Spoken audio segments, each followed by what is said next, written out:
আগামী জাতীয় সংসদ নির্বাচন নিয়ে অন্তর্বর্তী সরকার ধোঁয়াশা তৈরি করছেন বলে দাবি করছেন বিএনপির সিনিয়র যুগ্ম মহাসচিব রুহুল কবির রিজভী। তিনি বলেন, বর্তমান সরকার এক এক সময় এক এক বক্তব্য দিয়ে পতিত সরকারের মতোই বিভ্রান্তি ছড়াচ্ছে। শুক্রবার সকালে রাজধানীর নয়াপল্টনে বিএনপির ভারপ্রাপ্ত চেয়ারম্যান তারেক রহমানের পক্ষ থেকে রিকশা, ভ্যান ও অটো চালকদের মাঝে ঈদ উপহার প্রদান অনুষ্ঠানে তিনি এসব কথা বলেন।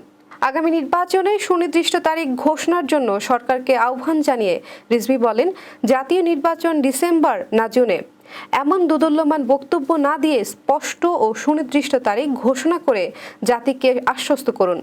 অন্তর্বর্তী সরকার সরাসরি জনগণের ভোটে নির্বাচিত না হলেও জনগণের সমর্থন রয়েছে বলে উল্লেখ করে রিজভী আরও বলেন, সকল আন্দোলনকারী দল তাদের সমর্থন দিয়েছে।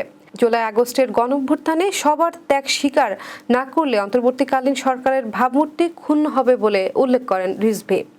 তিনি বলেন, অনেকেই বলেন আন্দোলন কি হয়েছে, শুধু নির্বাচন করার জন্য? নির্বাচন সুষ্ঠু হয়নি বলেই তো আন্দোলন হয়েছে। অবাধ ও সুষ্ঠু নির্বাচন নিশ্চিত করেনি শেখ হাসিনা, শুধুমাত্র ক্ষমতা রক্ষার জন্য দেশকে একটি কারবালায় পরিণত করেছিলেন।